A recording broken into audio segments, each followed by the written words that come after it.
So excited, y'all. Woo, welcome, Lisa. Welcome, Eliza. Welcome, Sasha. It's going to be awesome, y'all. Woo. Marshmallow lasers. This is my favorite entrance song that we have access to. All right, y'all. This is going to be amazing. We're just waiting for a few more people to come on in before we get started. I love seeing all the smiling faces. This makes me so happy. Woo! Hi.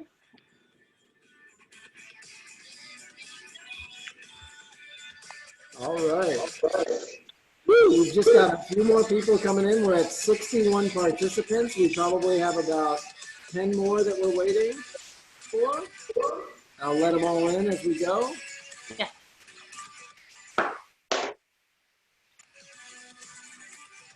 Awesome. 63. While we're waiting for everybody to come in, if y'all want to tell me if anybody's celebrating anything or if you're drinking something, bubbles, cocktails, sparkling water maybe. I'd love to know what y'all are drinking so that we could talk about some pairings and stuff. All right. I have Prosecco. Yeah. Oh, fantastic choice. Sometimes people don't know they're on. I think you're right. I don't know. I have Bosquet Chardonnay from your shop. Delicious.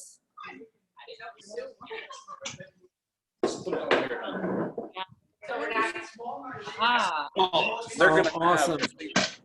This is going to be so much fun, y'all. We're just waiting. We got a few more people joining, and then we're going to get going. This is so much fun. Y'all look so happy. There's so many smiles tonight. Is Has anybody done a happy dance besides me yet? Not yet. Not yet. That's all right. I'm going to go ahead and mute everybody.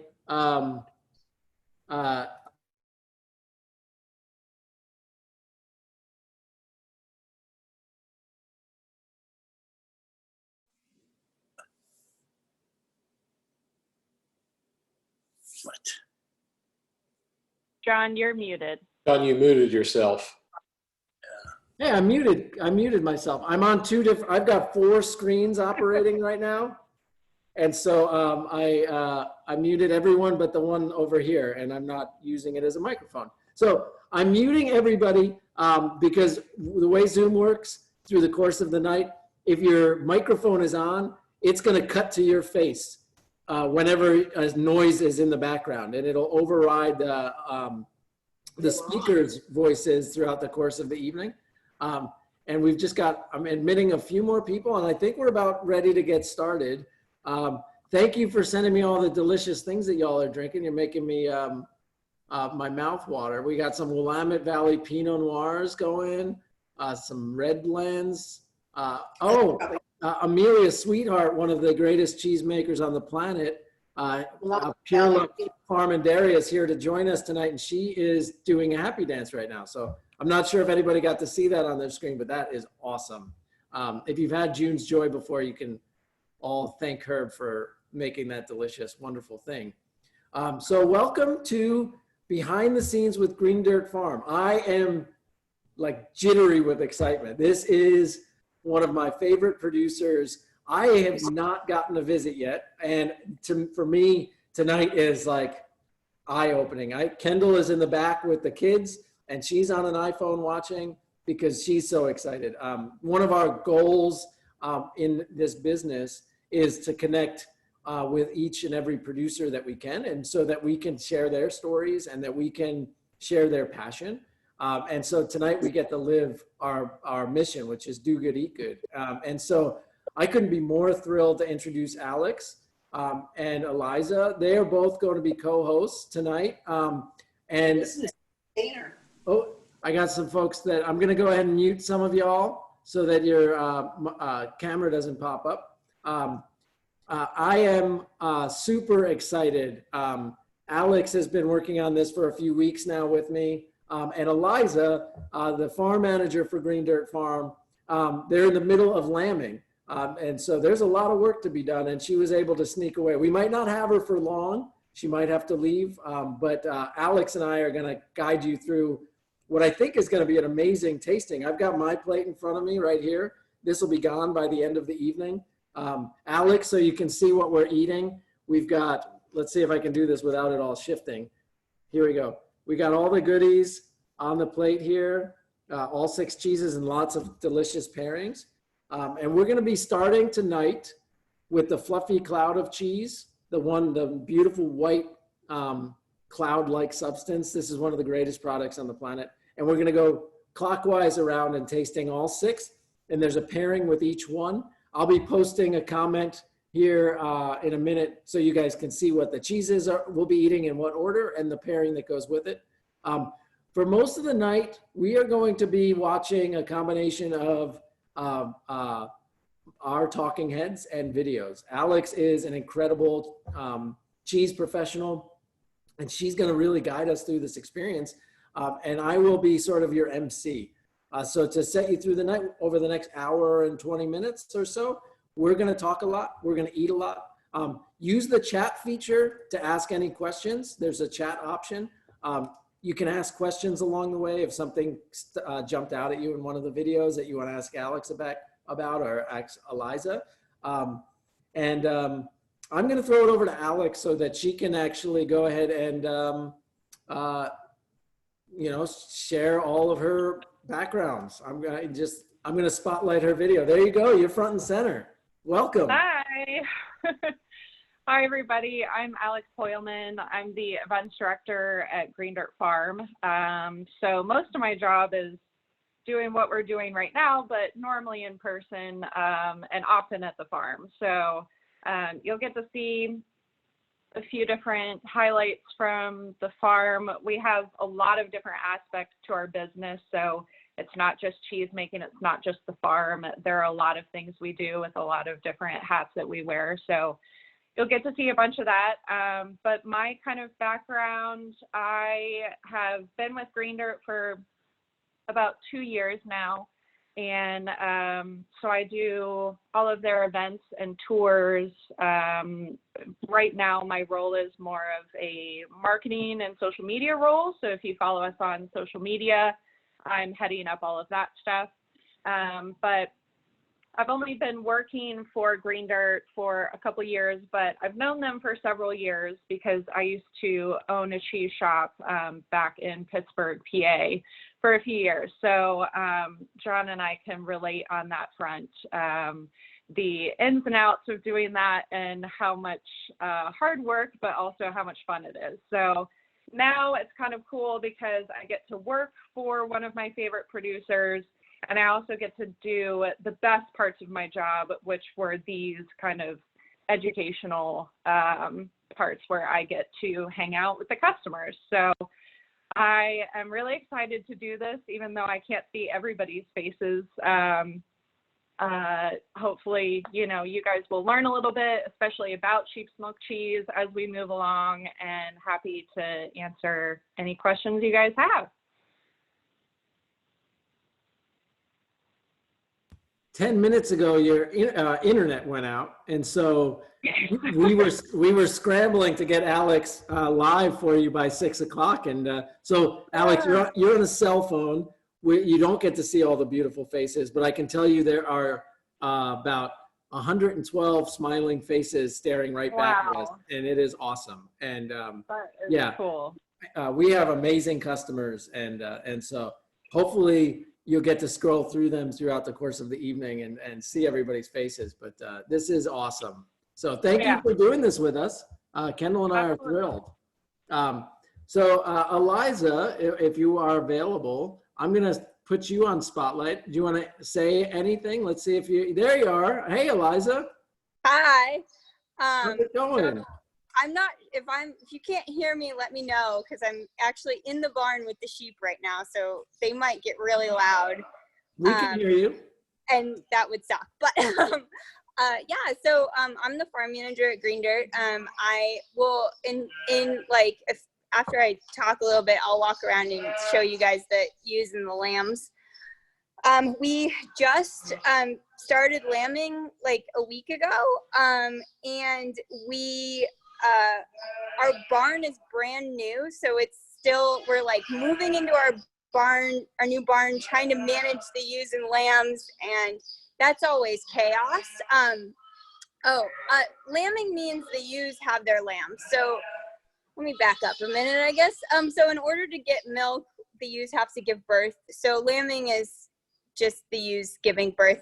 We call it lambing because it's sort of it's a long process for us. It tends to be fairly quick for the girls, but it's a long process for us because we have about 100 ewes that are lambing this year, and so they usually lamb in a pretty short window, about 2 weeks, but that's very, very variable. Our rams were in for a month and a half, so we could have ewes lambing in July. Hopefully not.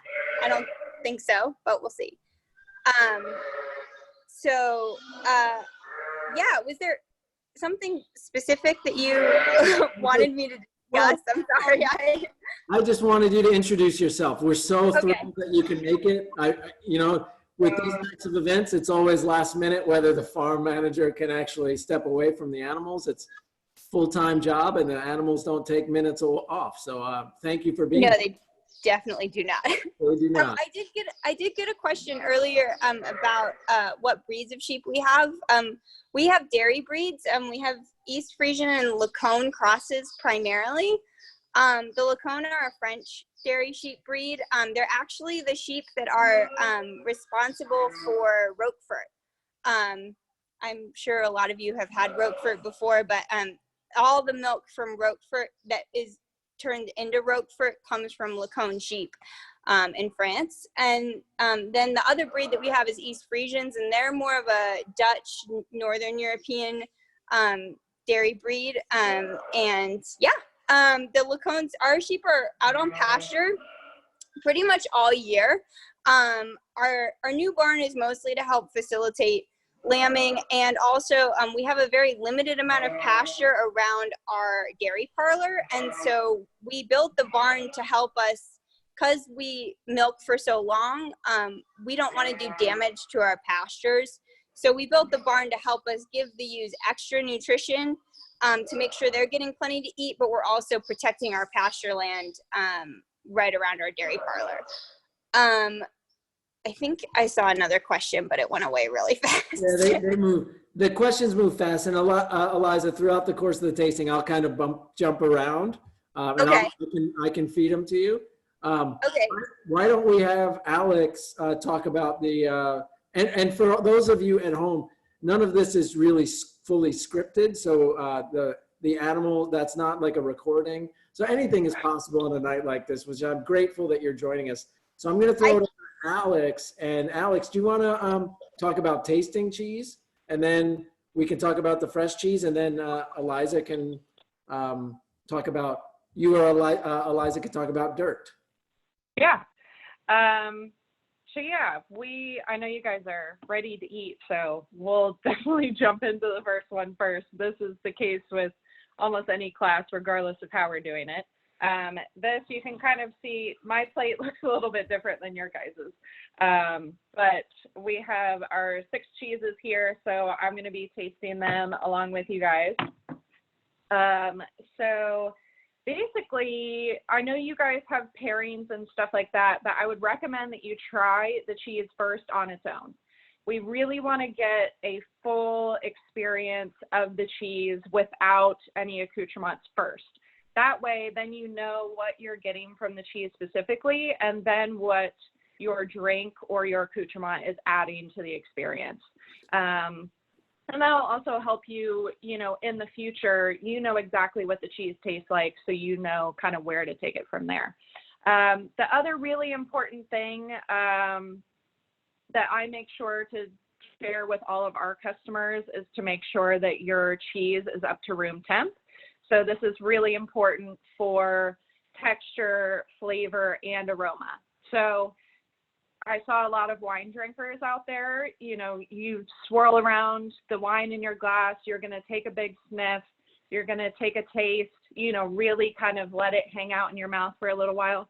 that's the exact same thing you should do with cheese. So smell your cheese. It's not weird. You're in a safe space here.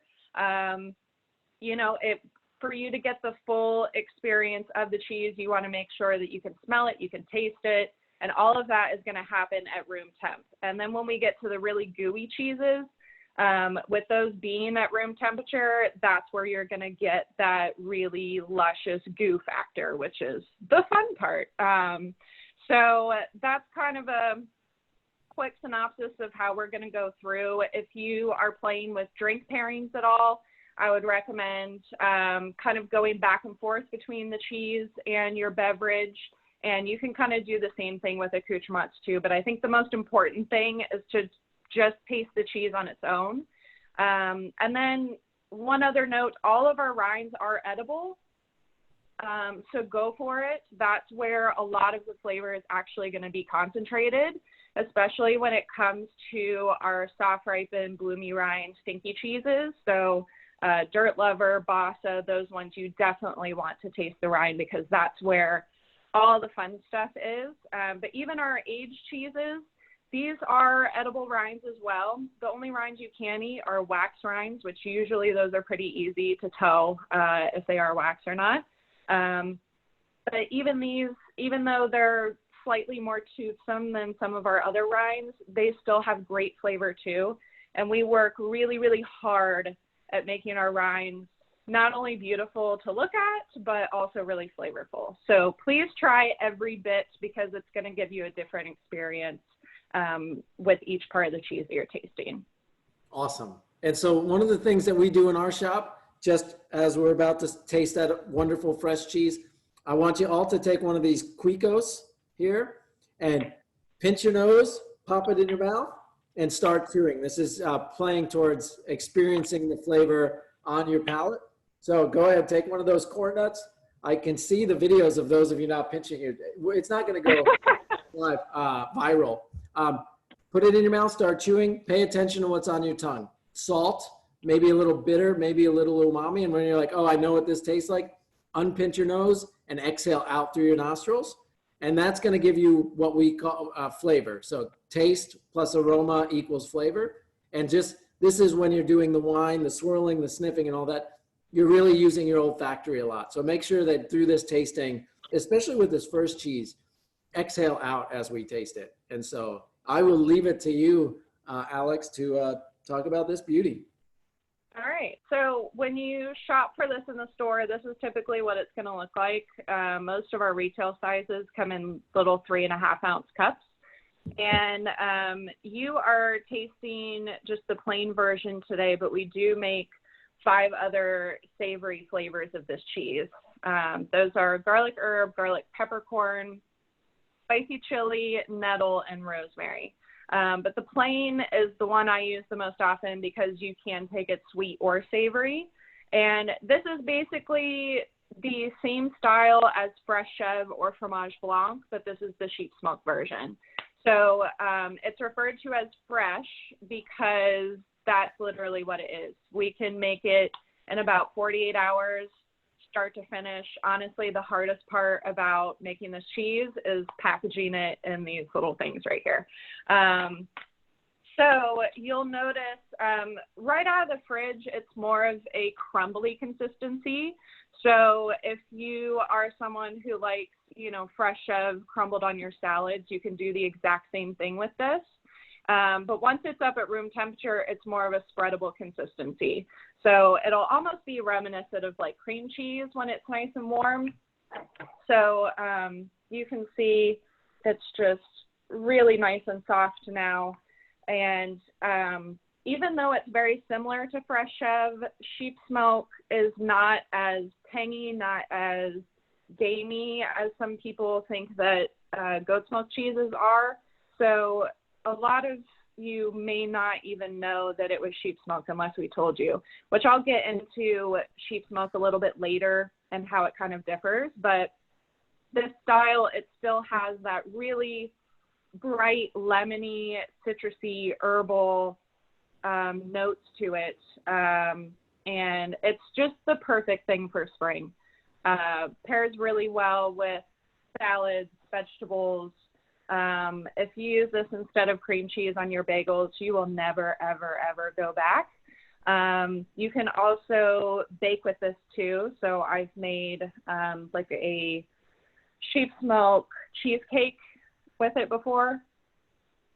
It's just the perfect way to start your cheese tasting. It gets kind of those back parts of your palate going, gets that little pucker, and really great with cocktails, bubbles, all sorts of stuff. But it is the most versatile cheese I think we have, and I almost always start our tastings with this because it's just a really nice way to get the juices flowing. So I remember the first time I had fresh sheep's milk cheese, it sort of changed my life. It's so rich and so flavorful on the palate. It's palate coating, which is something that I think the cow's milk doesn't exactly get to, and goat's milk, because it's so acidic, kind of cleans your palate as you're eating it, or so tangy, I should say. So I just love the richness, and there is a really beautiful, you can taste the milk source. It's just a very clean and vibrant milk, right? This is the closest representation that we would get to is milk coming out of the udder, essentially, and fresh milk. And I just think it really captures the essence of the grasses and the farm really beautifully. And so I'm so glad we got to start with it today. What does everybody think? And we also paired it with a bit of a golden dew is what it's called. It's a slightly, it's a pickled pepper that's been pickled with a little simple syrup, so a little sweetness to it. It's really wonderful. Typically we have the red pepper dews, but now we also have the gold dews, and it's so good. So as Alix had said, you could take it savory or you can take it sweet. So you might want to save a little bit of this cheese later to try with the chocolate. And you'll see this pepper takes it a little savory, a little more herbal, and that chocolate will bring out the richness of the milk a little bit more, which I think is amazing. And so definitely. Hey, since we have Eliza on and we never know what's going to happen with animals, instead of doing dirt first, should we jump over and see some animals, and then we can come back and talk about the land and the dirt, and then even some of the animal stuff later too? Yeah, that works. That sounds good. Eliza, I'm going to put you on spotlight. How does that sound? That sounds good. I'm happy to talk about dirt as well if you want me to do that now. So we were going to start by talking about dirt. Okay, well, I can talk about dirt, but I'll show you guys the animals first in case I have to flee. All this talk about cheese is making me, and sadly I don't have any cheese with me, but let me flip the camera around. So these are our ewes and lambs. Anywhere yesterday, just a few of them actually probably born. Most of them are a couple days old. They're being really loud. But yeah. That's beautiful. So that's the new barn? Yep. Yep. It's our new barn. It's still very much a work in progress. So yeah, but it's coming along. We're still working on it, but I'm gonna walk outside real quick. So hopefully we can get better. I can show you guys a little bit of the dirt and stuff. My beer came, so I'm really happy now. Awesome. So I'm trying to get to, so with the barn construction, we had to tear up a lot of earth, which normally we don't do, but I'm gonna walk out a little bit further and show you guys some of our pastures and the ewes that haven't lambed yet. They're still out on pasture. So they stay out on pasture until they lamb, and then when they lamb, they come in for a day or two just to make sure that they're bonding well with their lambs. And then we'll put them back out to pasture as soon as we can. pretty much the day after they lamb if we feel like their lambs are doing well, and they're doing well. So putting them in the barn is just an opportunity for us to keep a closer eye on them. So these are all the girls that haven't lambed yet, and they're just hanging out, waiting for their lambs. And so with dirt, we have a philosophy at Green Dirt. I'm just going to turn this camera back around. So our philosophy at Green Dirt is dirt, grass, sheep, milk, cheese, community. And so we believe that everything starts with the dirt. We wouldn't be able to produce good milk. We wouldn't be able to have good quality animals, healthy animals producing healthy milk, yummy milk that produces good cheese if we didn't have good dirt. Because dirt produces our grass, and our grass is very important to the way that we do things, and it feeds our sheep. Like I said before, sheep are, our sheep are pretty much on pasture year round, and they really only get fed hay in the wintertime, ideally, or if they're in the barn, they get fed hay as well. But we prefer them to get most of their nutrition from the grass. That's our goal. Always has been, always will be. And in order to do that, we have to have good grass. So I'm going to flip this camera back around real quick. So we have really diverse grass pastures. So although right now we've had a really cool spring, so we only pretty much have cool season grasses right now, but you can see clover. There's clover, alfalfa, brome in this field. All of those things contribute to the nutrition of our ewes. We don't have any monocultures on our farm. We don't like them because they actually remove more nutrients from the earth. When you have a mixture of grasses types, it adds back to the soil. And ultimately our goal is to have really healthy soil with really healthy microbes to produce better grass.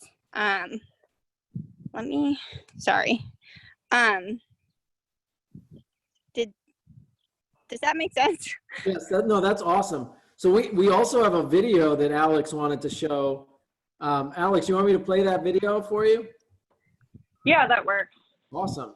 That's so cool. The grasses are just green, green, green. So let me get the technology working for us. I've got 18 screens, it seems like, and I'm going to get them all working.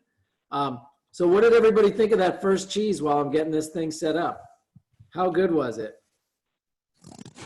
You can, it'll be awesome. And then we're going to talk about, I know there's some questions about the wool. So I will talk about that in a little while. All right. Oh, wait a second. Do you guys see my screen now? Yeah, there we go. So Alix, do you want to talk about that, what we're seeing here?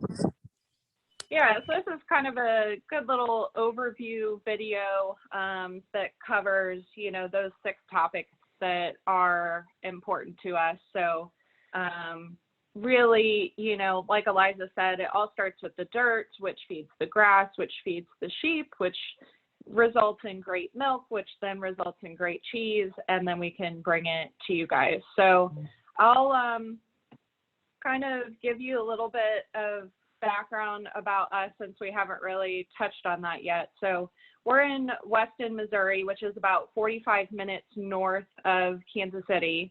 And our farm is actually up in the bluffs in Weston. So we have all of these beautiful rolling hills, about 150 acres total, where our sheep can roam about. And then on the farm, we also have our milking parlor, cheese kitchen, where we make all the cheese. And then our events barn, where we have our classes and farm to table dinners is all up there as well. And then you'll see later on, we do have a shop in downtown Weston, more or less, where we can sell all of our cheeses retail. So this is kind of just giving you a visual of all of these pieces of our business. So the owner, so Eliza is our farm manager. Her mom is actually the owner. So Eliza, if you want to touch on kind of how your mom got started and how you came about, that would be great. Sure, I can do that. So my mom started the farm oh boy, we got our first sheep in like 2002. And so that was kind of when the whole thing got started. And basically the reason it started is because a couple of reasons, but my mom, when we first bought the farm originally, vegetables, but our soil in the bluffs is low soil, which is really production was actually going to be detrimental to the health of the landscape and our environment. And so my mom decided, well, we need to have grazing animals because that will help replenish the It sounds like, Eliza, we're having some technical difficulties. in our soil, and we'll my phone is dying, so maybe if I plug it in, it'll work better. All right, Alex, do you want to take over while she plugs it in? Yeah, so I can kind of cover some of the questions first. So I know, so Sarah Hoffman is her mom. I know she just calls her mom, but Sarah Hoffman's the owner. And her original background is in the medical field. So when she started looking at what to do with this farm, she had an aunt that owned a cheese shop up in New Jersey for a long time.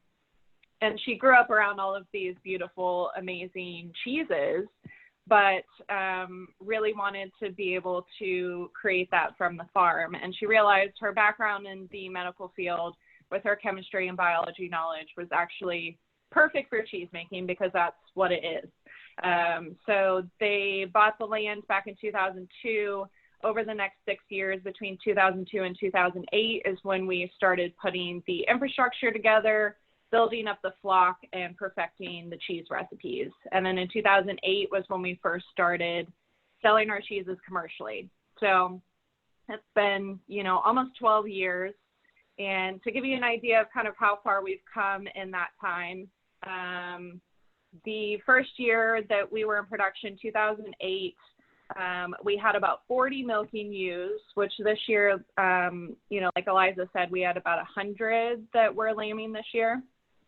And we produced 800 pounds of cheese that first year. Now, not all of that was from our milk because we do work with other farm partners that help provide extra sheep's milk and cow's milk for our blended cheeses. But 800 pounds of cheese that first year, which seems like a lot, but we have been kind of hovering around that 40,000 pound mark the past couple of years. So really the greatest strides we've made is in the cheese kitchen with our production, really narrowing down those recipes and becoming more efficient in there. So we still have a long ways to go, but we've come leaps and bounds over the last 12 years too, so. All right, awesome. All right, so we are, why don't we briefly take a minute or so to talk about Dirt Lover? Yeah. Eliza needs to leave at 6:45 to take care of some animals, so we'll throw it back to her to talk about those animals here in just a second, and then we'll come back and talk grass. How does that sound? Sounds good. Awesome. All right, so next we have Dirt Lover. Obviously, you guys just heard how much we care about dirt. We're a green dirt farm, so we decided we needed to have an ash ripened cheese, and Dirt Lover was just kind of the perfect melding of all of those things. So this is what the whole wheel looks like. So we actually dust it with vegetable ash partway through the aging process and then let the bloomy rind develop on top of that. So from a distance, it just looks like a normal bloomy rind cheese. But then you can kind of see that ash poking through. So let me cut it open and it will look like what you guys have. Yeah, we've got a nice chalky center. Yep, just like that. So once you cut it open, you will notice that ash line right underneath the rind. So the ash is vegetable ash. It's literally what it sounds like. It's burnt down vegetables into an ash powder, and we dust the outside of it with that. And one, it's used as a practical purpose. It helps balance the pH while it's aging. It helps protect it as well. That was originally what cheesemakers used ash for. But it also does give it this little bit of a vegetal flavor and separates itself from our other bloomy rind cheeses. And then 3, it just looks really, really beautiful on a cheese plate. So this is one of our pride and joys here. You'll notice, just like a typical bloomy rind, these ripen from the outside in. So you'll notice that we have kind of this yellower paste toward the outside, and then this firmer white center. So as this ages, you will get more and more of this yellow, gooier paste and less of this firm white center. So that is really cool to see kind of how you like it within its age. This is kind of gives you a little bit of everything, which is really nice. But this is going to be, you know, it's the bloomy rind style part of it is, it's going to be very similar to brie or camembert, those styles of cheeses. But again, you will get that little bit of vegetal flavor from the ash and the rind. So again, pop this whole thing in your mouth. And There's Alix, nothing that makes me more sad. What's up? before we throw it over, somebody did ask how long it's aged, these wheels. So these age for about 2 weeks in the cheese kitchen, and then they can age upwards of 60 days after that. So it kind of depends on where it is in its life cycle, how you like it in its life cycle. But these are about the same process as a brie or camembert style. Not quite as gooey as some of those, which we'll get to more of that later. But yeah, it's kind of nice because you get a little bit of everything texture-wise, which is really lovely. It's so good. It's so good. We used about 20 wheels, 25 wheels today for the plating. So a lot of us are tasting different pieces of cheese, and they may all kind of experience differently. But we paired it with a fig and black tea jam from Madison, Wisconsin, from Quincy, Nice. and it is so good, y'all. Tasting great tonight. Nice. And so I'll throw it over. I know Alix, Eliza has to leave. So I'm going to throw it over to Eliza to chat for a minute. What else? I know you have to go. We're going to end up tonight talking about the grass. We're going to talk about the sheep in depth. We're going to talk about the milk. We're going to talk about the cheese and then the community.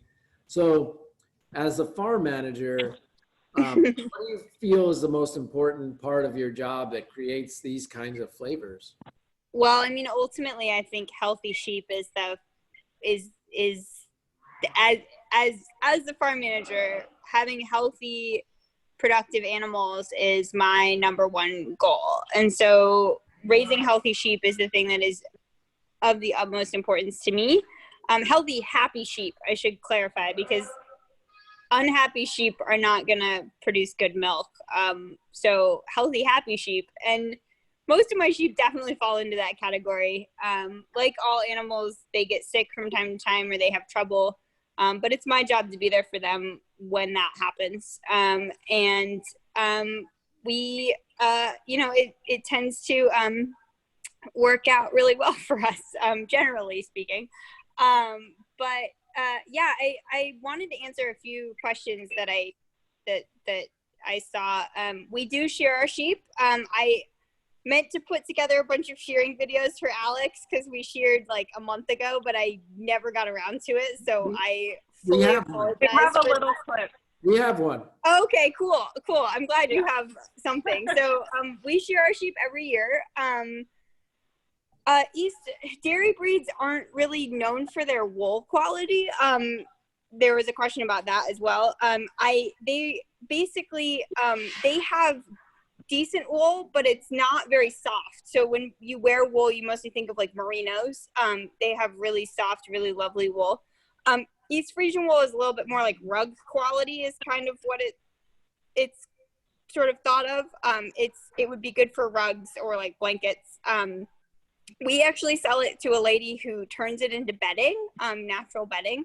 And that works really well for us because she likes our wool and we get a better price than we would if we sold it to the co-op. And also she's a small business as well. So it's nice for us to be able to support a small business with our wool as well. So that's what happens with our wool. And then ewes generally always have multiple lambs, especially if they're older, if they're in their prime. So between like 2 and 4, we want them to have twins. Twins is ideal. Singles is good for younger first-time moms. We want them to have singles, but the problem with singles is they can be giant, which can be really difficult for a first-time mom if she has a huge single. That's when I have to step in and help her deliver. Normally, I don't have to help the sheep, but occasionally I will have to, especially if it's a young ewe that has a giant lamb. So twins is ideal for the older ewes. We occasionally get triplets, and we sometimes get quads and triplets.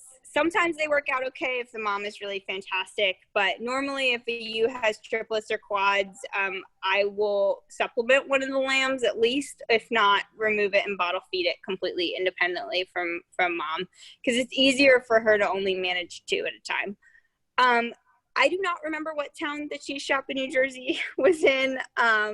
I know that my aunt who had the cheese shop now lives in Kinderhook, New York. I don't think that's where the cheese shop was, but I don't remember where in New Jersey it was, so I'm sorry about that. I think there was another question for me, but I don't remember. Let me ask you a question just for peace of mind, for like, how long will your lambing season last, right? You started actually bringing the male into the environment, impregnating the animals, all the way through to when the final lamb will be born. How long is that process on your farm? So gestation is 5 months for sheep. So we started breeding December 27th of last year. And then we pulled the rams out early February. So they were in for a month. So normally, or a little bit more than a month, normally the way that works is we want to leave them in for at least 2 cycles of the ewes. So a cycle for the ewe is 17 days. So we want to leave them in for at least 2 times 17. I'm sorry, I've never been good at math and my brain is just not going to do that right now. So we want to leave them in for at least that long. And generally we give them a little bit of extra, a few days extra beyond that. I like to have really tight breeding windows because lambing season is fairly stressful. But usually I get lucky and most of the ewes get bred almost immediately. So it's sort of a blessing and a curse, because that means that once lambing comes, it comes in a huge tidal wave, and it's like a week of doing nothing. I mean, this week it's been every morning 5 a.m. and I don't leave the barn till 10 p.m. basically. And then if I'm feeling really up for it, or I know that I have a ewe that needs to be checked on, I'll come back later in the night. Normally I don't, because I really need my sleep, but sometimes I do. But yeah, so it's a long process. We currently have 89 milking ewes, to be real specific. 89 ewes that should lamb and should be on our milk line. About 50 of those are ewe lambs. So they were bred, they're from last year. They were born last year. So they're a little young. So a lot of them probably aren't actually going to lamb, which is okay. I'll just hold on to them and breed them this coming year. So we might have less than that ultimately on the milk line. But I have 45 older ewes that are going to lamb. So they will for sure be on the line, ideally. No, some of them do. They all have, we ear tag all of our sheep. So they all have ear tags. And that's their main identifier. But some of the ones that are particularly sweet or have particular personalities, they get names. And yeah, that's basically how we do names. How much milk? So a single ewe produces about a really high producing dairy ewe will produce about 5 to 8 pounds of milk a day. So it's usually anywhere we want our ewes to produce about 3.5 pounds of milk a milking, ideally, but 2 to 3.5 pounds of milk a milking, which is about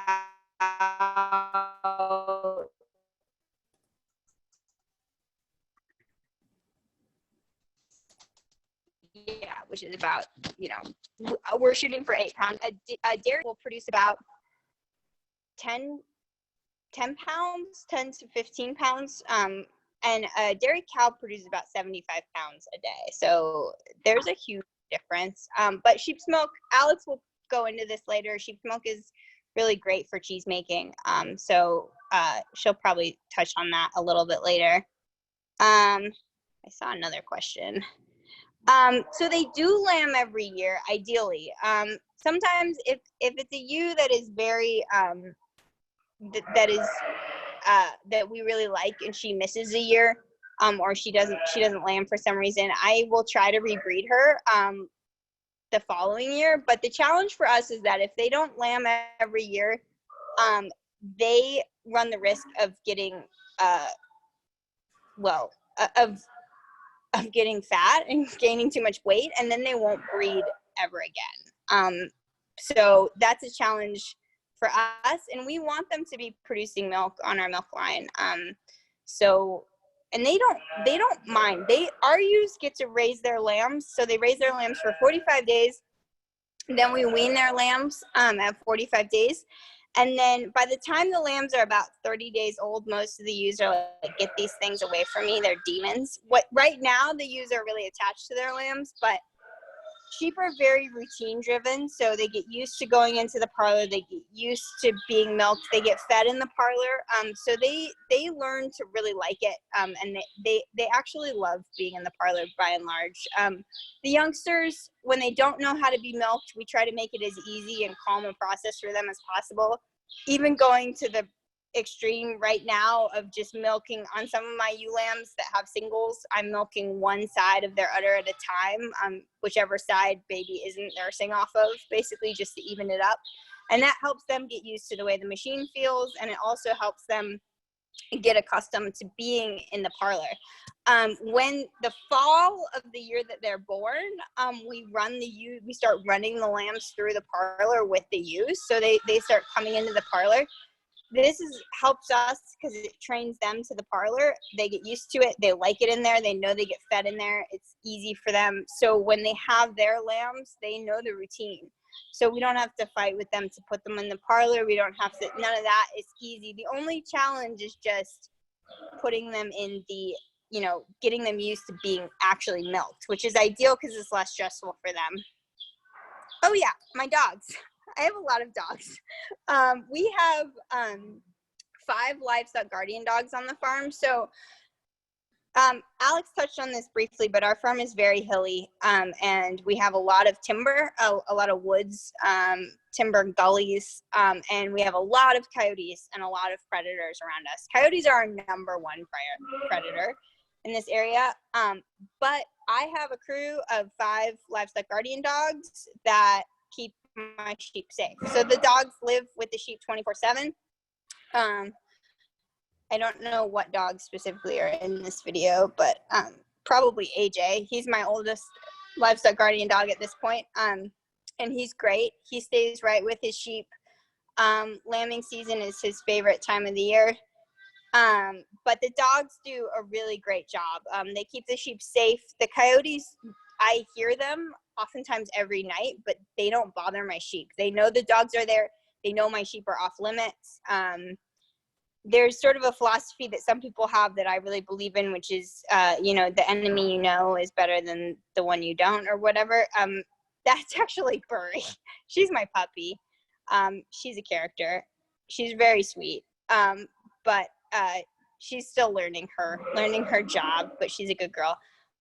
So yeah, I have a lot of different guard dogs, and they live with their sheep 24/7. Like I said, they're friendly by and large. AJ thinks he's a sheep, so he's a little bit more hesitant about people, but the other dogs are friendly. They would rather be with their sheep. They would rather patrol. They would rather do their jobs. So I have 2 Great Pyrenees. I have AJ is a Maremma, and then I have 2 Akbash. The Akbash are really cool. They're a Turkish livestock guardian dog breed, but they like to roam. They're patrollers. George, one of my dogs, can jump all of my fences regardless of how high they may be. And so he patrols everything. So some days I won't see him till noon. He'll come in, I'll see him for 2 minutes. He'll walk out, he'll leave again. I won't see him again until the next day. As long as he's not on the road, I don't mind that. The other dogs that we have on the farm are Border Collies. I have a crew of 4 Border Collies to help me manage the sheep, and they're great. They are like my right hands, and they do an awesome job. Yeah, I think, does anybody else have any questions for me before I have to flee? Awesome, Eliza. Thank you so much. And I know Alix can answer questions too, but you were awesome. Thank you for being a part of this experience with us. My pleasure. This was fun.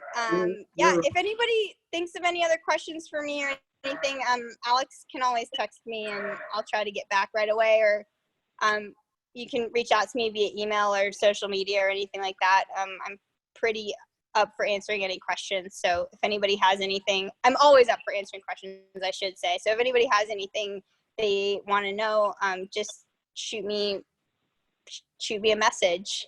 My Instagram is @eSpurtus. So if anybody has any questions, just feel free to DM me or email me. My email is eliza@greendirtfarm.com.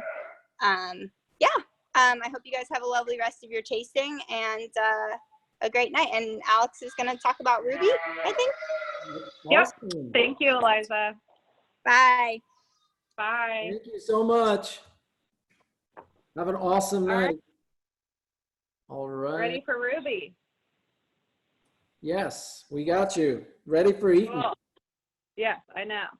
All right, so this is Ruby. So our first 2 cheeses were 100% sheep smoked cheeses, but this is our first blended cheese of the night. So this is a sheep and cow's milk blend. This is a weird cheese because in the winter, this is an older batch. Your guys's might be a little bit more orangey on the rind, but in the winter, it's closer to a bloomy rind style. But as we go into the spring and are getting more fluid sheep's milk and also grassier cow's milk, it becomes closer to a washed rind cheese.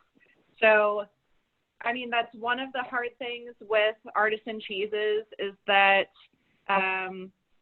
you know, they're not always the same, which to us, it's really great because we try the same, 8 to 10 cheeses year round. But it can be kind of confusing for customers, but that's honestly down to the animals, what they're feeding on at that time of year. So it is really cool to see how the cheeses change throughout the year. So again, yours is going to be a little bit more orangey on the rind, little bit more funky, but not as much as Bassa, the last cheese that we'll have tonight. So it comes in this big square like I showed you. And this is the center of it here. So we get kind of those nice little bubbles in there. This is, it gets super gooey when you melt it. It's really, really versatile because it's super gooey and awesome to cook with, but it's great for snacking on its own too. And one thing that Eliza kind of started to touch on for a second there was our our mantra about wanting to make sure that our animals are happy and healthy. We are animal welfare approved, which I can talk about here in a second when we roll the video, but all of our partners are too. So for this cheese, we started working with a new cow's milk dairy They are out of Cameron, Missouri, so they're about an hour east of us. And he has beautiful Jersey cows, and ever since we started using his milk, our blended cheeses have just become absolutely amazing. And so, especially now that they are feeding on lots of green grass, we've noticed that our cheeses are becoming more yellow in appearance and really, really rich in flavor. So this is a super fun time of year for cheese tasting. But if you do want to follow him on Instagram or see kind of their operation there, it is Mockingbird Creamery. So just at Mockingbird Creamery on Instagram is our cow's milk producer. Awesome. Do you want me to play the video? Why don't we actually talk about Ozark, so that way people can also eat Ozark while we do the next two videos. Perfect. And for those of you that I kind of destroyed my piece of cheese and ate a lot of it. It was cut in a square on my plate, and it has an orange rind on the top and bottom, and it was kind of it's kind of collapsed on itself because it's so gooey. And it's next to the Castelvetrano olives, which we paired with it tonight. Nice. Which I think is awesome. So why don't you talk about Ozark, which is the next cheese, which is awesome. It's more, if you've got two firm cheeses in the next two slots, and if you look closely, the Ozark is much more yellow.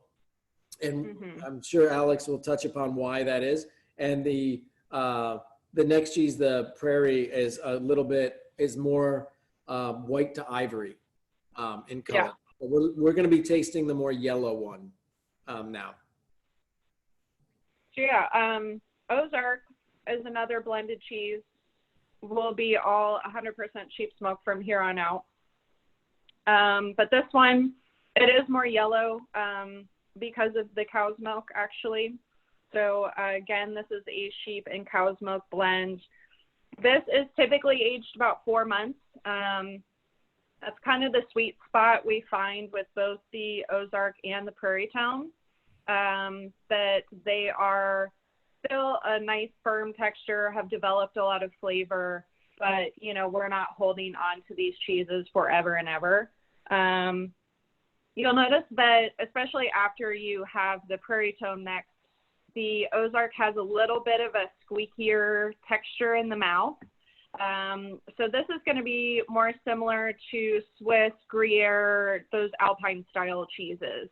So this one in our shop, we actually shred up and put it on top of just about anything. We put it on our grilled cheeses. We put it on our salads, our soup.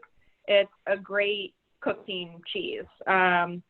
This is also one that absolutely needs to be up to room temperature. Right out of the fridge, it can be a little bit dulled to the senses, but once it warms up really nicely, you just get all of that flavor.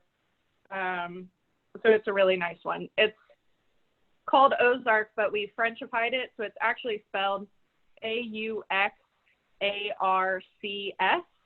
So it can be a little bit confusing to customers if you're looking for it in the store or trying to search for it. We had to make it a little bit fancy for the name. So it's tasting great tonight. The room temperature is tasting outstanding.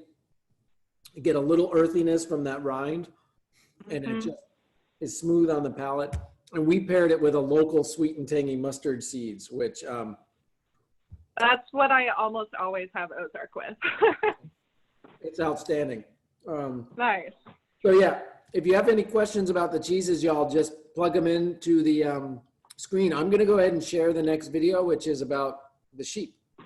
Yep, perfect. You can talk through it. This is awesome. I watched this one twice yesterday. It makes me so happy. So this kind of gives you an idea of how our farm is set up. So again, we have about 150 acres up in the bluffs, but it's set on either side of this gravel road. So this is a public road that will take you, through the bluffs. And if any of you are familiar with other small farms around here, Casey Cattle Company, which does Wagyu beef, phenomenal stuff. They are actually just down the road from us. So we have really cool neighbors now, and they sell our lamb, we sell their beef. It's really cool. But this kind of shows you the Border Collies at work. So Eliza talked a good bit about the livestock guardian dogs. The Border Collies, we only bring them out when we are moving the sheep. So they're pretty much house dogs for most of the time, and then they will come out whenever we're moving the sheep from pasture to pasture. We practice what's called management intensive grazing, which basically is the process of constantly moving the sheep from pasture to pasture, especially during the height of the season when we have a bunch of fresh green grass to go around. So, you know, this time of year, going into the summer with the grass growing really fast and green, we will actually move them up to every 12 hours. But we definitely move them every day. So that makes sure that they're getting the best green grass to munch on, the best nutrients, but it also makes sure that they are not eating down too far on those grasses, which could basically kill those off, and then that could lead to washout and really screws up all of our pastures for the following year. So that management intensive grazing just keeps a constant movement so we know where they were, where they should go next, so that everything can kind of be in balance. And so the Border Collies are definitely super busy this time of year. And while the livestock guardian dogs really don't require that much training, it's very much ingrained in their nature to protect. The Border Collies, on the other hand, require years and years and years and years of training. And that is really working on the communication between the dog and the shepherdess, with Eliza in our case. So it takes a lot of work. It seems easy. They make it look easy, especially in the first part of this video. How many pets? So, and Alex, is this video showing them moving from one pasture to the next, and how excited they are? Is that what we're getting in the video? Yeah, so that first part of the video showing them going down the road is actually moving them from pasture to either a pasture by the milking parlor, but most likely they're moving them to the milking parlor to get milked that day. Okay, and then halfway through the video, I know you had to work on a cell phone. This is them moving, and you can see one of the cool, see that red paint on the back of the animals? We may be able to talk about that in a few minutes, but this is them. They have lush pasture on the other side of the fence, but this is them being excited to go to the next one. It's just amazing. Yeah, yeah, and it is kind of hard. We have a lot of difficulty with our tour groups sometimes telling the difference between the livestock guardian dogs and the sheep, because the dogs are big, fluffy, white animals. So I don't know if it's easy for you guys to tell or not. But yeah, then this is our shearing. So this was probably 3 weeks ago was our shearing for this year. A lot of people think that we do our own shearing, and we don't. It's actually a very specific, very intimidating skill that we hire a guy to come and do the shearing. And I mean, he can shear a whole sheep in less than 2 minutes and kind of get it off in all one shot. So as much experience as we have with sheep, this is kind of a whole different realm of skill there. So that kind of shows how quick and easy he makes it look. And one customer had asked how many pastures you divided the property into, and I cut you off. So I don't know if you Oh, want no, you're fine. But here's...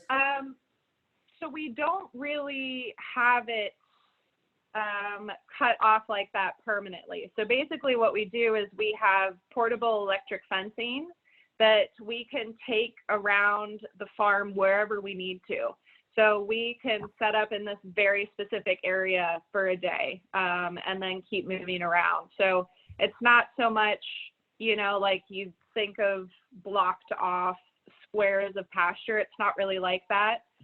we can kind of create whatever sort of space we want to with that portable fencing. Let's make sure nothing bad plays on YouTube. Right. So that was the animals. Do you want to talk about what the that paint on the back of the animals was? Yeah. So you'll notice that, I mean, if you've ever traveled to New Zealand or Ireland or any of those other countries that have a lot of sheep, this is a practice that any sheep farm will do, regardless of if they're wool or, you know, show sheep or dairy sheep. Basically, the color on their backs comes from the rams. So the rams have harnesses, and built into the front of the harness will have sort of like this chalk marker type of thing. And each ram has a different color. So when we are breeding, we do actually have, I mean, this is where, you know, Eliza's like way over my head, but we have genetics on all of our sheep, and we know exactly who got with who lambed who, and so on and so forth. And we've experimented with the East Frisian and the Lucone and the blending with all of those. So that mark helps us know which ram did the dirty with which girl, basically. So that mark will leave the color on her back so that we can kind of get confirmation of that, because we can't be around to watch everything. So we do specifically put different rams with different ewes to try and narrow down our genetics in our flock. Awesome. Thank you. I'm gonna share the milk video now. This is the one you had sent. Yeah. And this So, is the first time I'm seeing most of these videos. It's amazing. yeah, so this is just a tour of our cheese kitchen, so you can kind of see what all the different rooms look like, and you'll be able to see our aging rooms here in a minute. But while this is playing, I'll go ahead and talk to you a little bit about sheep's milk and how it differs. So we touched a little bit on that before, but so one, you guys probably have noticed that, especially in the US, sheep's milk cheeses are really hard to find. And that is because our dairying and cheese making is very time consuming and expensive to do.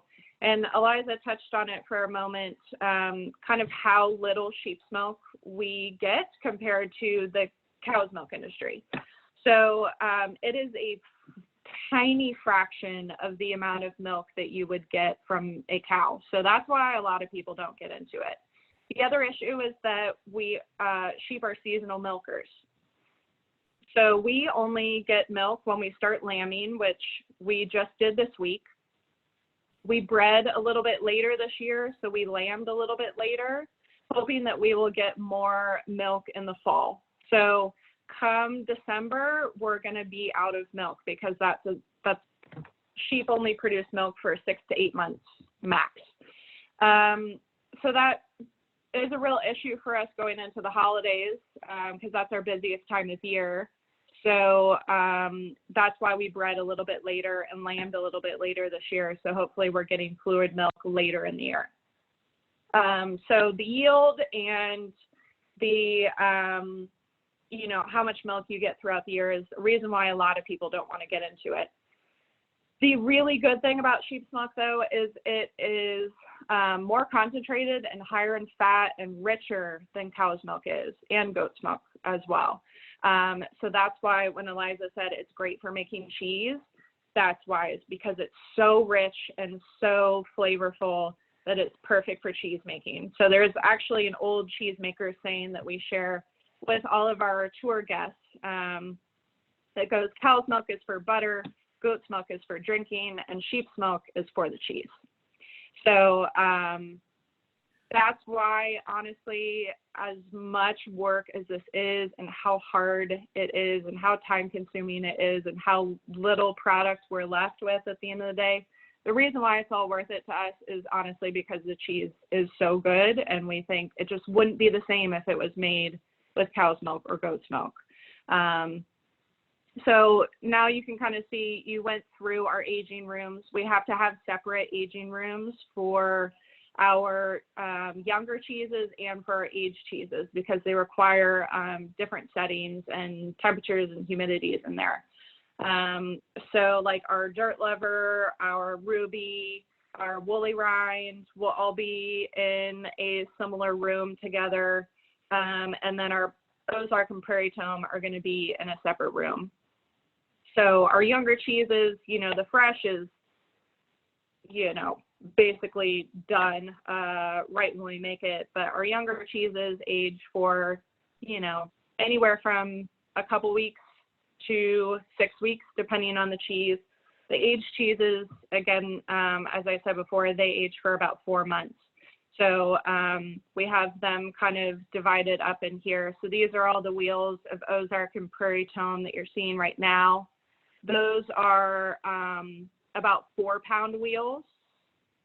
So obviously you're just getting a little chunk of them today, but those are 2 to 4 pound wheels roughly. And then all of our other cheeses are anywhere from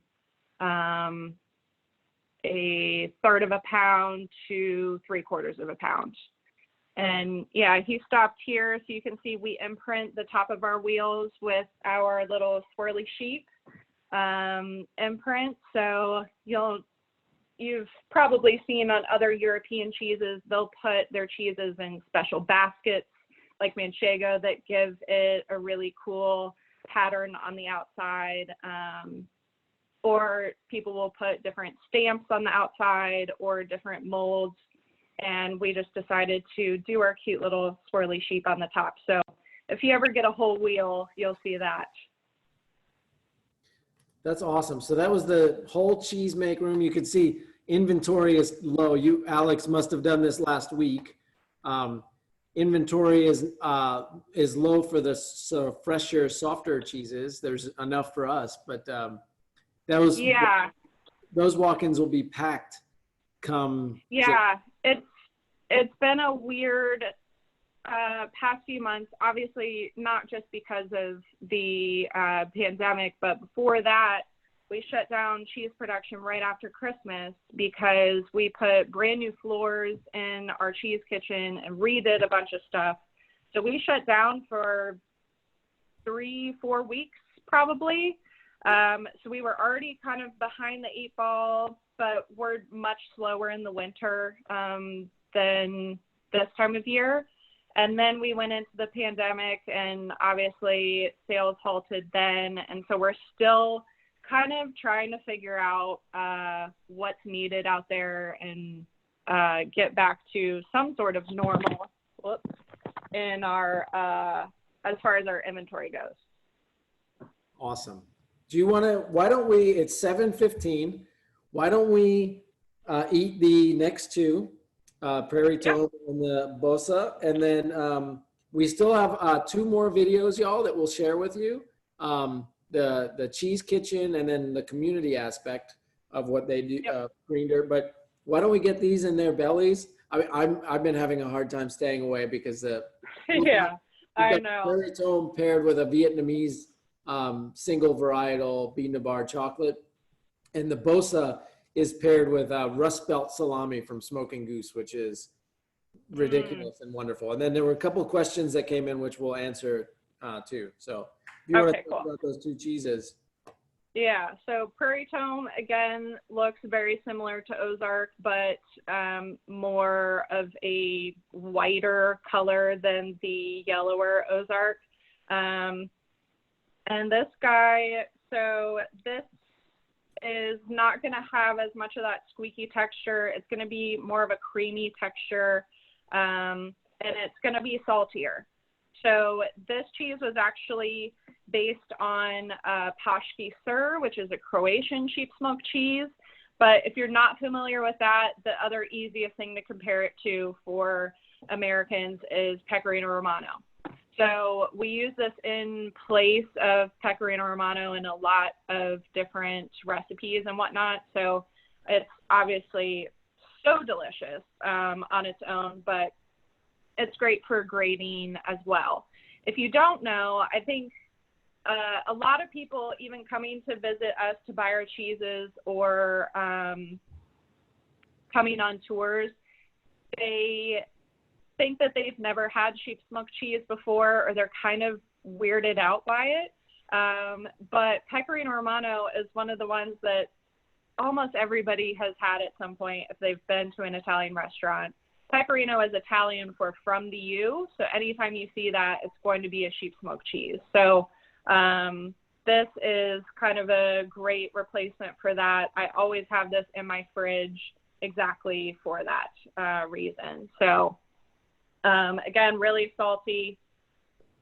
This is back to 100% sheep smoked cheese. So you're getting all of that richness, that full flavor. It is so, so good. I could snack on it forever. Yeah. So that's that guy. We paired it with a dark chocolate that has some like rum raisin flavor profiles in it. And the salt just really, the whole thing, the mouthfeel, Yeah. the cocoa butter and the sheep milk, the sheep fat come together on the palate. It's just outstanding. Yeah, because it's so salty, it can go either way. So it's obviously great on an antipasti platter with all of your, you know, pickled items and charcuterie and whatnot, but you can take it sweet too and have that sweet and salty play. So it's a fun one to pair as well. It'll stand up to a lot of things. So we do multiple salt applications. We'll salt it right after it comes out of the mold before we initially put it into aging. And then we will do it again later down the line during aging as well. So we want to talk about Bassa now? Yeah, let's do it. All right. Kendall's been waiting all night for this bite. I'm gonna. So Bassa is very, very special. I think most cheese professionals you talk to, this type of cheese is often one of their favorites. It's a staff favorite for sure. We like the ooey gooey stinky guys because that's just what we love about cheese, is just this guy right here. So this was one of the first cheeses that Sarah wanted to make because she just loves this style of cheese. So it's a wash rind. You know, you'll see kind of that orangey pinky rind similar to the ruby. You guys probably have a little wedge of this, right? Yes, we do. In a cup, Okay. because it's extra gooey. Oh, nice. Okay, yeah. So that's typically how we do it for tastings. But if you get one of these that you want to put out at a party, we like to cut the top off of it. So we'll kind of cut this top rind off and spoon out the center here. So you'll see it's just really, really gooey, rich. I mean, it's a sexy cheese. So that one pairs really well. It has, you know, these oniony, meaty, stinky flavors. So it pairs really well with cured meats, pickled items. I definitely almost always take the savory because that's when you can really have some fun with those meaty flavors. I'm going to be, if any of you are signed up for our newsletter, this is going to be the recipe of the month for June. So I'm playing around with a new recipe for this that if you are a fan of this, I would definitely check out that coming soon. That is so good. Kendall just texted me from the other room that I better save her some. We had we had a last minute guest that wanted to join today, and so Kendall gave up her plate for that person, which is awesome. Oh, gotcha. I've eaten all of the other, I forgot until just now. I ate all the other cheeses, so she'll get at least that one. Oh, well, you know, I know a place to get the some. special one. Yeah, I know a place to get some. That is tasting awesome. Oh, doghouse. Maybe I did a lot of house chores today, so I earned it. I feel like I took down a part of a screened-in porch that had gotten rusted and ruined. I did a lot today, y'all. I hung the kids' clothes. Kendall, am I out of the doghouse? Please say so. I'm going to share those last videos for you, Alix. Yeah. This is the cheese kitchen.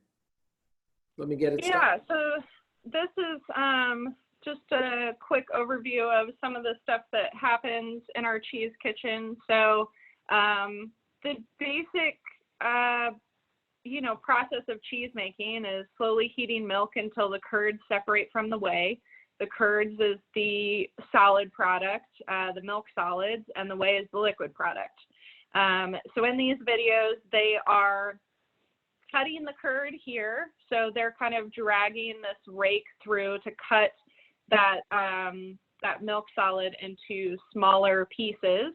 And depending on what style of cheese we're making, depends on the size that you cut the curds into.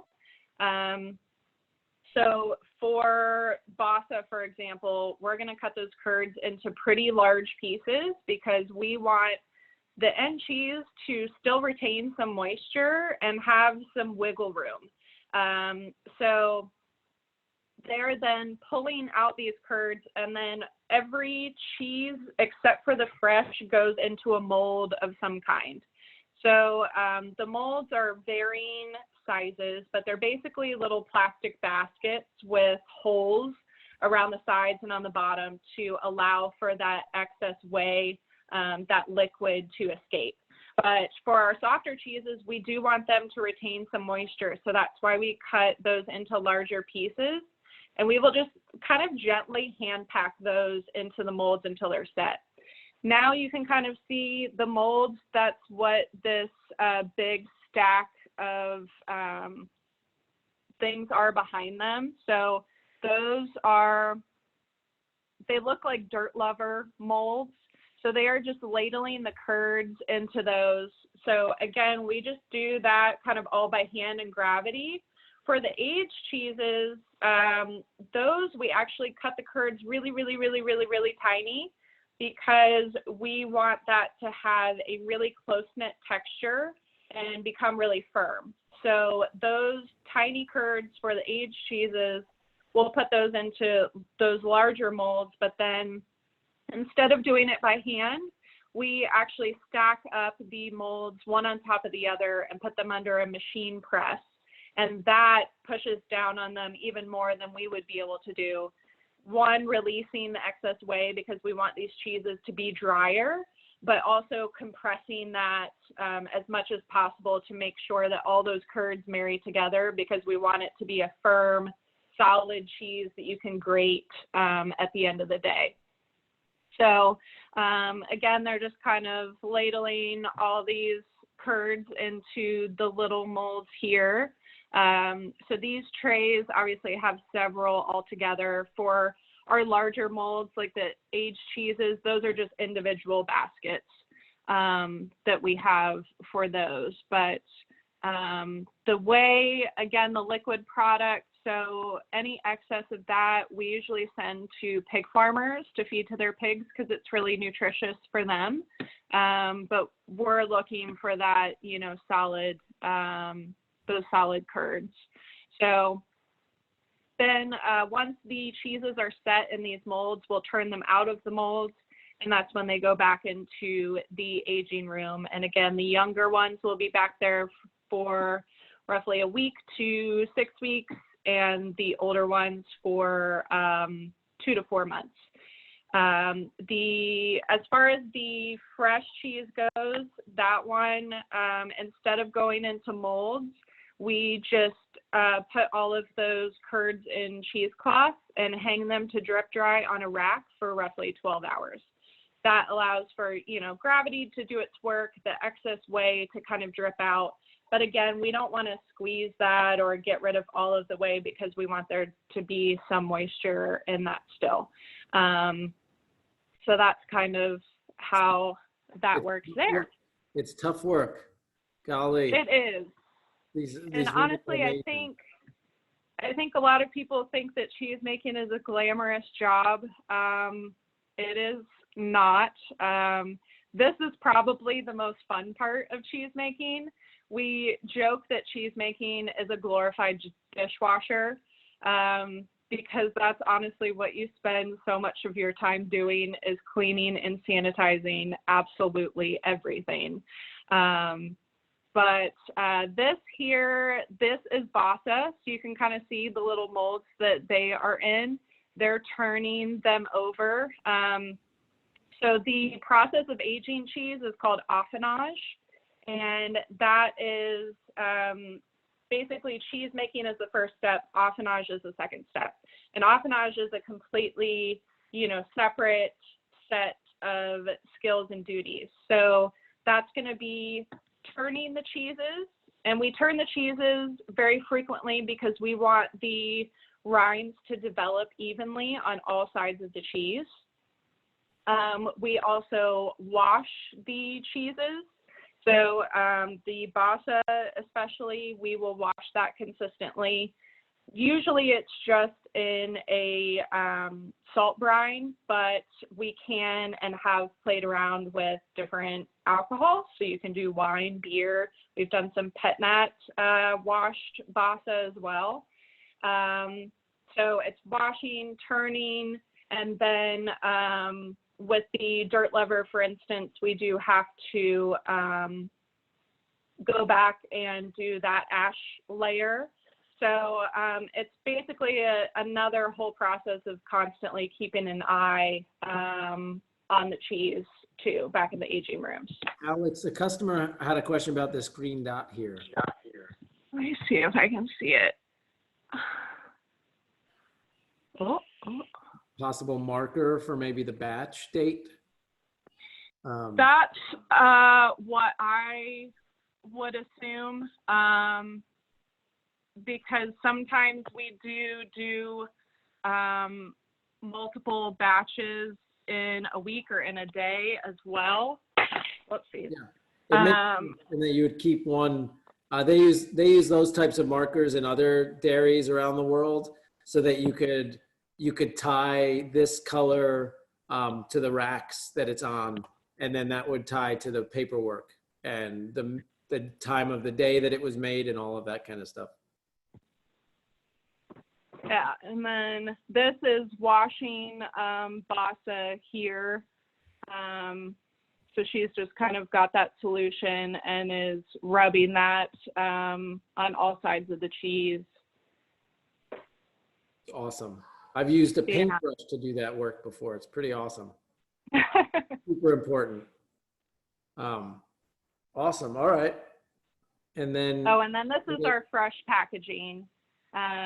So these are all those little cups. So as you can see, we can only do 4 at a time to put the plastic film over.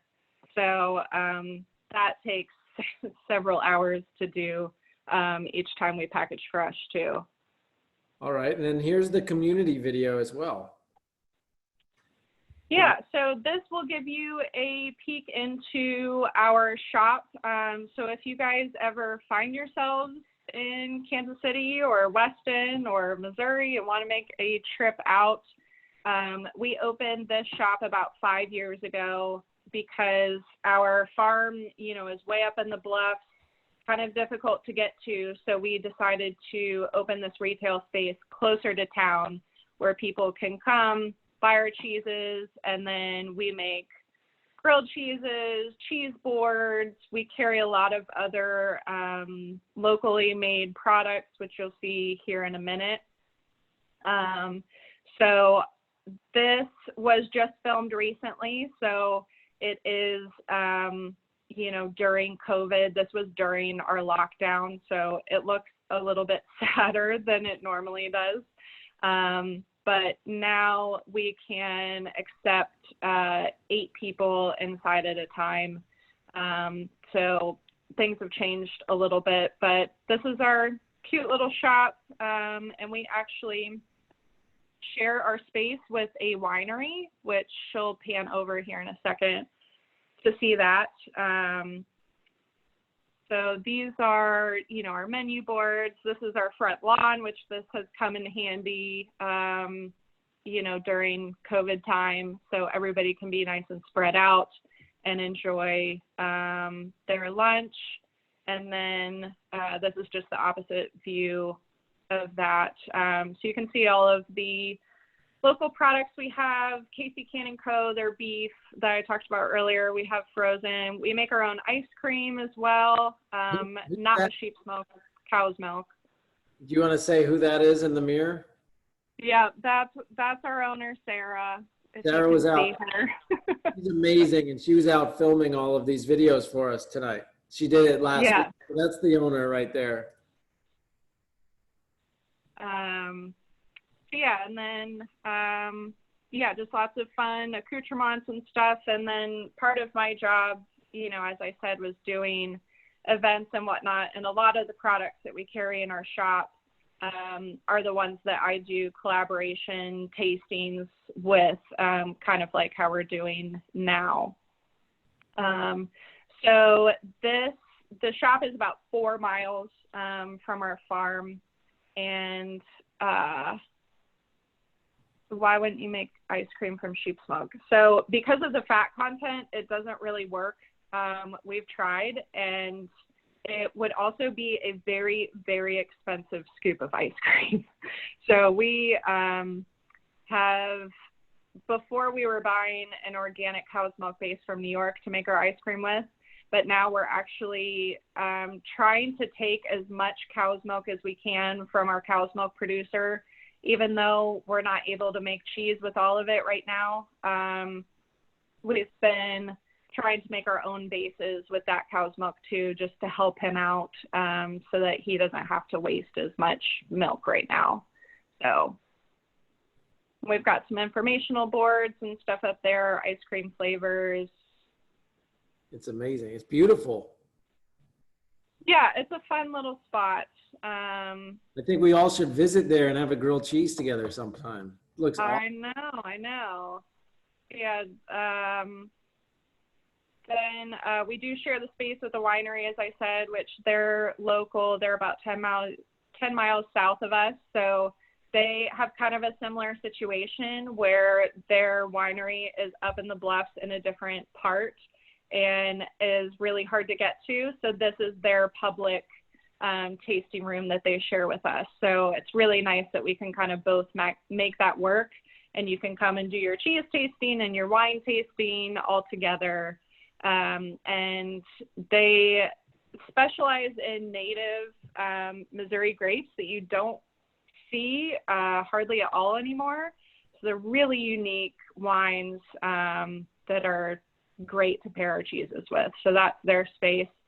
And then at the end of this video, it'll show you a couple of our events. So normally, you know, we host the farm to table dinners and tastings out at the barn. We can seat 36 people at these events, and we have chefs come in from the city that will use our lamb and cheese in a 5-course dinner and cook that on our parrilla that we had built outside, and it's super fun. And then we'll do cheese tastings and pairings out there as well. You know, as I said, collaborate with different makers and producers to do those too. So I don't know when we'll be able to have those again, but hopefully not too far away. Wow. Well, I know my plate would have been completely gone. I know I got text messages from some other amazing people that their cheese plates are gone. I'm saving mine for Kendall now that I realized I had slipped up. But that was so cool. I know there were 3 questions that were asked that we missed. Do you know how many acres the farm is? What was that? Sorry? Do you know how many acres the farm is? Oh, about 150. 150. Awesome. Thank you. Do you know, we already got that one. Do you, does your cheese get inoculated with specific cultures or just whatever is in the air? So it's mostly specific. So that's another reason why we have those separate aging rooms. If you've been a customer of Green Dirt for a long time, we actually used to make yogurt as well. but we had a lot of issues with cross-contamination with that. So we've been talking about bringing yogurt back, but we basically have to have a completely separate facility to be able to do that, because yogurt will just take on anything and everything, especially if we are experimenting with those fun washed bosses. That was kind of how it started. Was we were washing the bassa with a like wild yeast beer, and that took over everything. So we are very specific about it, and we you know, use different cultures and molds to create these different rinds. So we want obviously our aged cheeses to have these types of rinds. We want the bloomy rinds to have that white cloudy mold. We try and keep blue mold out as much as we can. Sometimes it happens. It's not harmful or anything like that, but we do kind of keep a close eye on all of that. So. Awesome. And then we had a question about, you had briefly mentioned the certification for humane treatment, but we actually never got around to it. Yeah, so we are animal welfare approved by A Greener World, and they're an organization that audits us every year to give us that certification. And they do it for dairies, they do it for farmers, all sorts of different companies and whatnot, but we've been animal welfare approved every year that we've been in production. And it's really important to us because, again, that means that we have happy, healthy sheep, and we want to make sure that they're taken care of, because honestly, if they're happy, healthy, eating lots of green grass, that's only going to make the cheese taste better, because green grass means flavor in cheese, basically. The other important thing is all of our farm partners are also animal welfare approved as well. So the Amish farms that we buy extra sheep's milk from are, and our cow's milk producer is too. So you know that you're getting the same quality across the board. And it's actually a harder certification to get than certified organic, just because of everything that goes into taking care of the animal first and foremost. So we're really proud of that. So. Well, it is about 7:40. We've run over, and I know you've got some things to do tonight, and I know everybody else probably wants to rush back to their couch. It's probably missing them after not seeing you for an hour and a half. But I just a serious note to finish on, and Alex, I'll let you say whatever you want as well to close this out. But I think it's incredibly admirable that they are committed to sheep's milk, that they are running a farm. Sheep are the hardest of the dairy animals to actually create a sustainable model. And across this country, there's only a handful of cheesemakers that are doing it. And more close every year than actually open because it's such hard work. And so at a time like this during COVID, besides Green Dirt Farm being one of our all-time favorite cheesemakers, we end up using them for our Cheese of the Month Club every year, their cheeses.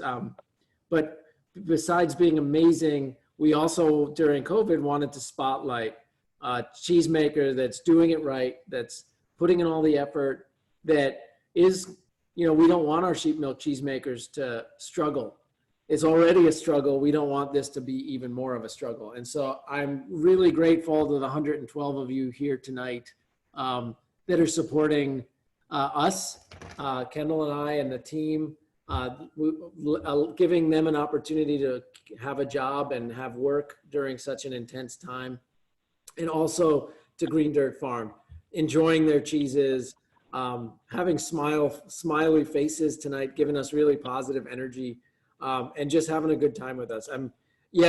Somebody mentioned Valley Shepherd Creamery in New Jersey. There's only a couple. Those are one of them, and they do a good job too. But anytime you can support a domestic sheep milk cheesemaker, I encourage you. Everything that we can do to keep them around and keep them going. It's amazing, Alex, what y'all are doing. I realize that you've had to have your face on the screen that whole time. Well, I could have talked and put mine on. I'll do it for 10 seconds just to say, if I can figure out how to. But I just want to say, I don't know how to do it. I'll leave it on you. I'll let you kind of say goodnight. I mean, you were amazing. And thank you for being here tonight. Yeah, thank you guys so much. And yeah, just to piggyback off of that, it is a really hard industry and we still haven't broken even to this day. But we just love what we do and every little bit helps, especially right now. So thank you all for doing this with us. And again, if you guys have any questions or want to learn more about us, follow us on Instagram at Green Dirt. Make sure you sign up for our newsletter. We send out little updates about what's going on at the farm or give you recipe ideas for how to use your cheeses. You can just go to greendirtfarm.com and the subscribe button will pop up for that. But yeah, just thank you guys so much. I miss this more than anything. So it really made my night. I hope it made your weekend as well. It was amazing. I'm going to have a smile on my face for a very long time. And so just so folks can say thank you, I'm going to unmute everybody and just allow chaos to happen. I think that. Thank you. Wow. To the sheep. Yeah, thank you. Thank you. It's awesome. Your shirt is amazing. Yes, Oh my gosh. Oh, Oh my God, we're falling down. It's okay. The Apple phone automatically corrects.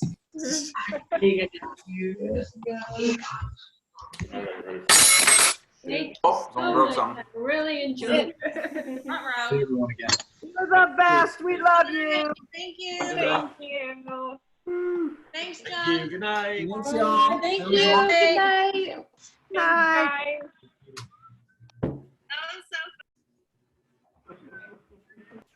I'm so glad you all had fun. And Alex, this was amazing. Thank you. Thanks, John. This No. was super fun. Eat all that cheese somehow. Wow.